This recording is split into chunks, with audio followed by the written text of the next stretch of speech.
Temos mais esse ingresso à disposição. Nós vamos conversar agora com o Belisário Franca, que é o diretor e roteirista do filme. Seja muito bem-vindo, diretor. Um prazer falar com o senhor. Boa tarde. Boa tarde, Macalossi. Prazer estar aqui conversando com vocês. É sempre bom a gente estar falando sobre cinema, especialmente esse filme que, enfim, como você já bem disse aí na sua introdução, trata não só da trajetória de Fernando Henrique Cardoso, mas também trata da construção da nossa democracia. Sim. A ideia do filme é entrelaçar a história pessoal do ex-presidente com a história do país. Isso é feito através de diálogos. Como é que o roteiro trabalhou isso? Olha, a gente, assim, eu vou contar como é que essa história começa. Começa com um encontro meu com o presidente, que era para ser um encontro muito curto, e acabou sendo um encontro que durou horas. E ali naquele encontro a gente contou histórias, lembranças, casos, afinidades. Ficou claro para mim o gosto que o presidente tem pela palavra, o gosto que ele tem de conduzir e ser conduzido pela palavra. E ali eu entendi que essa questão do diálogo é muito cara a ele, exercício que ele faz com muito prazer, inclusive é um hábito de vida, ele receber amigos na sua casa e ali estabelecerem conversas francas, diretas e tranquilas sobre todos e quaisquer temas. E aí, na parte de desenvolvimento, a gente entendeu que esse seria o dispositivo. Uhum. A gente produziu encontros, esses encontros geraram diálogos, esses diálogos foram revelando pouco a pouco a história do pensador, a história do presidente, a nossa história, a história do Brasil. Então esse foi o dispositivo e ali a gente fez um fio da meada através desses diálogos. E foi o presidente Fernando Henrique que conversou com os demais participantes do documentário. 100% das conversas foram o presidente Fernando Henrique com as outras pessoas, que são 20 convidados, do tamanho de Bill Clinton, Gilberto Gil, Manuel Castells, Alain Touraine, Celso Laffer, enfim, tem um time de colaboradores intelectuais e amigos, Boris Fausto na categoria amigo, que foi sensacional, Maria Hermínia como uma pensadora, uma cientista política que e que acompanhou de perto o casal Fernando Henrique e Dona Ruth Cardoso, e esses diálogos estabelecem a história, e o presidente está presente em todos. O meu papel ali era estar botando a conversa no trilho, né? Porque é óbvio que para cada conversa havia algumas intenções de que certos assuntos circulassem. Então o meu papel era estar muito atento para que a gente não perdesse o trilho da história. E Belisário, deixa eu lhe perguntar em relação ao volume de conteúdo produzido nessas conversas do ex-presidente Fernando Henrique. Teve que compilar quanto tempo de material em 100 minutos de documentário? Nós temos em torno de 30 horas de materiais rodados nesse movimento e mais umas 15 horas de materiais de arquivo pesquisados, e a gente, para tentar resumir aí nos 100 minutos. Esse é o grande desafio. Como você bem introduziu, é um homem que tem uma biografia, né? É um dos nossos maiores intérpretes, né? Uhum. É um intelectual que estudou o poder, mas que exerceu o poder, né? Sim. Aliás, não é uma situação comum de se encontrar no mundo. Um intelectual que tem analisado o poder desde fora e depois o vivenciado durante 8 anos. São poucos os casos, né? Eu acho que no Brasil talvez seja um caso inédito, né?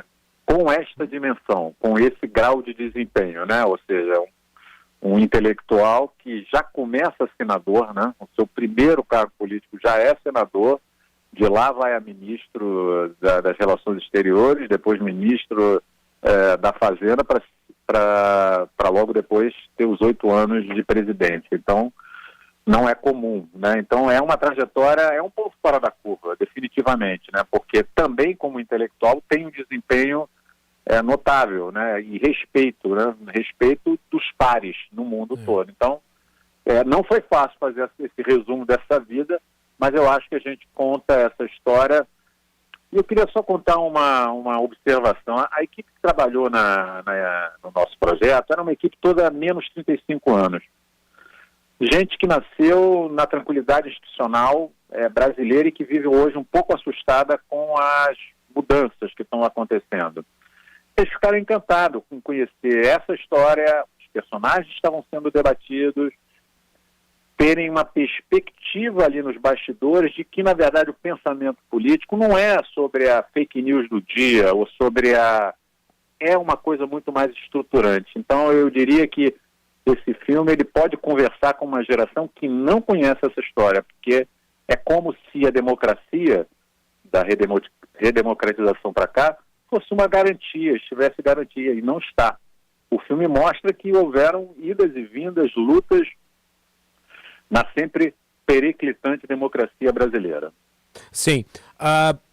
Com relação ao personagem central, Fernando Henrique Cardoso, o senhor deve ter tido muitas conversas com ele. Qual que foi, né, o nível de diálogo, de profundidade?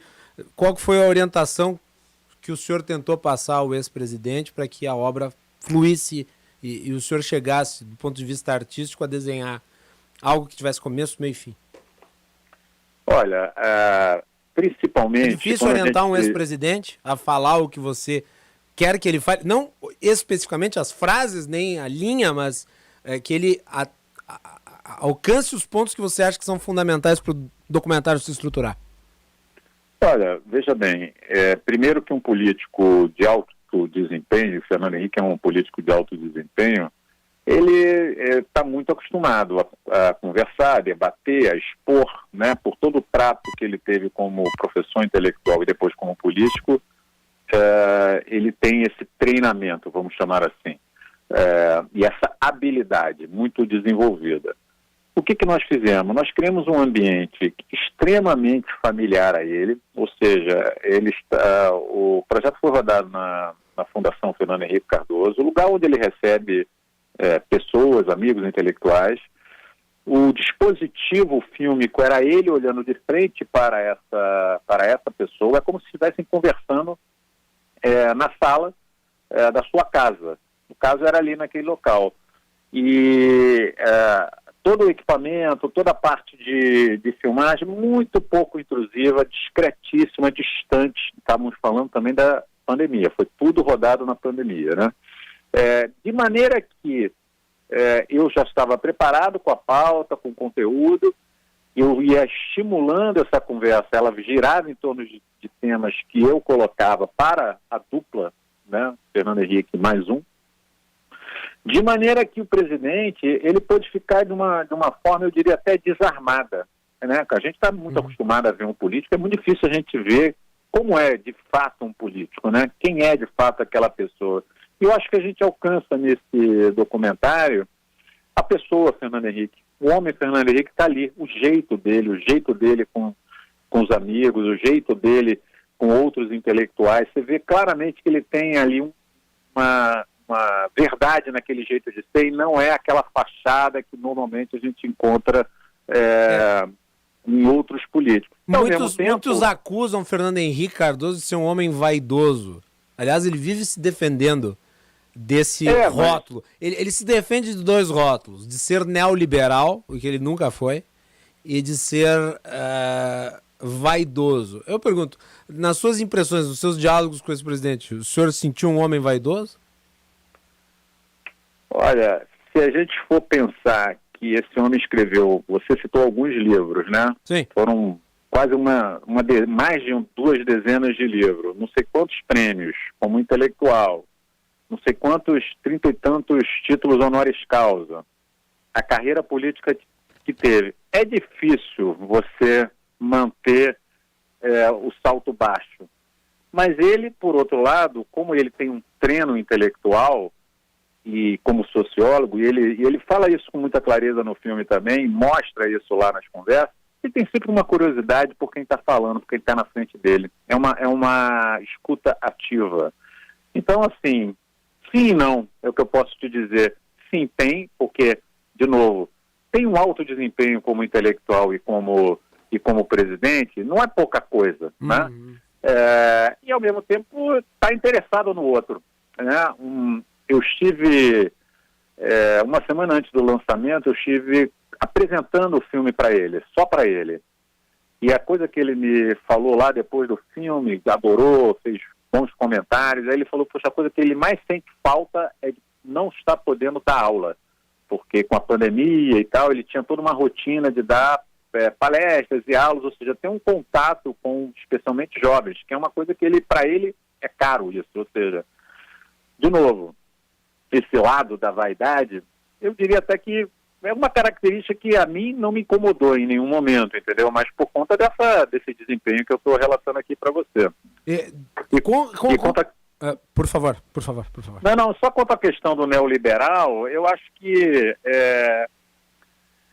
a gente assistindo o filme, a gente entende que são narrativas, né, que se estabelecem, né? Como ele de fato tinha, naquele momento, sido exitoso em ser presidente, a maneira de criar uma oposição a ele era criar um rótulo, e esse rótulo de neoliberal era muito conveniente para um grupo que estava em ascensão, que era o PT, também com muita competência. Do lado de lá tem um político de alto desempenho chamado Lula, 2 vezes presidente, 2 vezes botou a sucessora no poder e está correndo aí, né? Uhum. Ou seja, é narrativa, porque na prática mesmo a gente não vê essa grande diferença entre um grupo e outro, entendeu? Na prática não tem uma grande diferença. Então, só para, no caso aqui, uma opinião muito pessoal, tá? Mas eu gosto de ouvir as impressões pessoais de quem está envolvido na composição de uma obra. Eu acho que isso dá um certo gosto especial e é importante ter essa análise desde fora de quem cria, né, uma obra artística em relação ao personagem, de que o personagem central é Fernando Henrique, mas a obra é do diretor. O filme em si, o documentário, ele tem a característica do diretor. E daí eu lhe pergunto, Belisário, em relação aos nomes que foram convidados para participar do filme. Foram sugestões do ex-presidente? Foram escolhas suas? Como é que foi? Olha, feita a pesquisa que começa em final de 17, a gente começou a entender e já decidido o tipo de formato que a gente ia fazer, que era esse diálogo coletivo que o filme propõe. A gente, na verdade, começou a mapear que tipo de interlocução funcionaria para determinados aspectos dessa história que a gente pretendia contar. Uhum. Então, digamos que o convite, a escalação, era em função disso. Por exemplo, o Boris Fausto é um amigo da juventude do presidente Fernando Henrique, e amigos são até hoje. E ali a conversa gira em torno dessa fase da juventude, universidade, os primeiros movimentos ali em relação à ditadura militar. Celso Laffer já fala do momento anterior ao governo, mas já de um pensamento de Brasil e relações exteriores. Então, para cada um, a gente foi achando uma função dentro do filme e era uma discussão de quem seriam essas pessoas para tratar determinados assuntos. E a conversa era com o presidente e também era com a Beatriz Cardoso, que é a filha dele, que estava muito próxima durante o projeto, e algumas sugestões que nós demos para que tivesse talvez uma visão de fora, né? Trazer um Gilberto Gil, então que tem uma relação muito próxima com a dona Ruth Cardoso, então esse tipo de escalação, vamos dizer assim, passou também pela dificuldade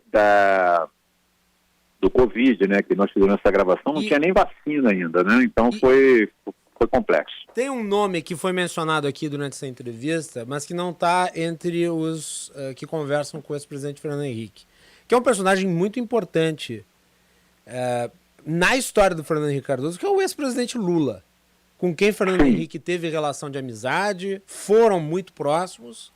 Lula fez campanha para Fernando Henrique quando este foi senador. Depois se tornaram adversários políticos. Lula foi o principal antagonista do governo Fernando Henrique Cardoso. Se distanciaram e posteriormente começaram a ter diálogo, enfim, viveram momentos próximos e distantes. Ele foi convidado para participar? Não, ele não foi convidado por um motivo muito simples. Eu acho que é um filme à parte. Messi e Cristiano Ronaldo. Quem é o melhor do mundo? Quem é o melhor político brasileiro nos últimos 50 anos? Fernando Henrique ou Lula? Difícil saber. Ambos políticos de alto desempenho, cada um com uma história e com particularidades, que estiveram junto no campo progressista quando necessário foi, que sim teriam, se fosse possível, trabalhar junto, essa nostalgia ou essa idealização não aconteceu, né? Fato é que em algum momento, cada um foi para um lado, né? Mas todos com um projeto que em muitas horas, se você olhar o governo, você vê muitas questões em comum, tanto na presidência de um como na presidência do outro, guardada as diferenças. Mas a amizade entre os dois, ela existiu, e mais, eu diria, ela existe, né? Porque agora, quando o presidente teve um acidente caseiro, o Lula ligou para ele, para saber como é que estava, enfim, entender o que estava acontecendo. Então, a gente não tem ilusão, são dois grandes políticos que puderam trabalhar juntos, trabalharam quando foi possível, foram para campos opostos, mas sim, são dois democratas. Então, a preocupação com a democracia é talvez a coisa principal que os une. E voltando à tua pergunta, para este filme, que é uma cinebiografia do Fernando Henrique, a nossa escolha foi pessoas com quem ele tivesse um grau de intimidade que pudesse fazer a história fluir. Acho que essa conversa Lula-Fernando Henrique é um filme à parte. Eu diria que é um filme sensacional, teria sido um filme sensacional. Não confesso a você que a gente tentou, mas não foi possível, até porque o Lula já estava começando o movimento de ser candidato que está sendo agora, entendeu? O que seria impensável, né? Dado o calor das paixões envolvidas, né? Que estamos vivendo, né? Olha, eu vou querer um filme pra mim, viu, Belisário? Vou querer que você faça um filme pra mim também, viu? O que você acha dessa ideia? Acho ótimo. Estou à disposição. Vamos conversar. Muito bem. Belisário Franca é o cineasta, diretor e roteirista do filme O Presidente Improvável, sessão de lançamento hoje no Moinhos Shopping, a partir das 19h30. A história de Fernando Henrique Cardoso. Belisário, muito obrigado. Parabéns pelo trabalho. Obrigado a vocês e espero que possam ir lá assistir o filme, que eu acho que vale a pena.